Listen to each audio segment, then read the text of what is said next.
Heat wave.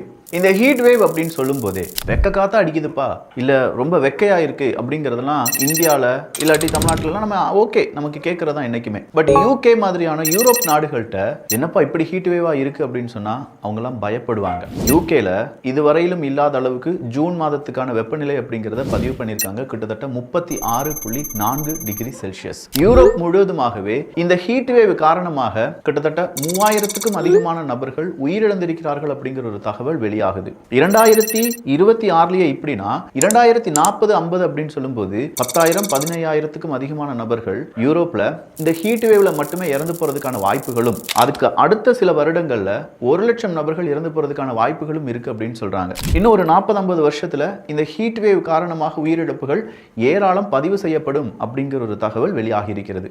அடுத்ததா El Niño வந்துருச்சு. ஆனா சூப்பர் எல்னினோ அப்படிங்கிறது உருவாகிரும். இந்த வருஷம் கண்டிப்பா சூப்பர் எல்னினோ இருக்கும் அப்படின்னு சொல்றாங்க. இந்த எல்னினோ அப்படிங்கிறது வரும்போது ஹீட் வேவ் அப்படிங்கிறதும் மழை ரொம்பவே கம்மியா இருக்கும். விவசாய பொருட்கள் அப்படிங்கிறது, அதாவது நமக்கு கிடைக்கக்கூடிய நமக்கு தேவையான பயிர் வகைகளா இருக்கட்டும், இது எதுவுமே அதிகமா கிடைக்காது அப்படிங்கிற ஒரு நிலைமை எல்லாமே உருவாகும் என்பதை எல்லா நாடுகளும் அங்க இருக்கக்கூடிய மக்களுக்கும் விவசாயிகளுக்கும் சொல்லிக்கிட்டே இருக்காங்க. ஸோ இப்போ நீங்க யூரோப்புக்கு ஏதாவது டிராவல் பண்ணணும்னு விரும்புறீங்கன்னா கரண்ட்லி அது வேண்டாம். ஏன்னா அங்கெல்லாம் ஹீட் வேவ் அதிகமா இருக்கு அப்படிங்கிற தகவலை புரிஞ்சுக்கோங்க. ஜெர்மனி எடுத்துக்கோங்க, இல்லாட்டி பிரான்ஸ் எடுத்துக்கோங்க, யூகேவை எடுத்துக்கோங்க.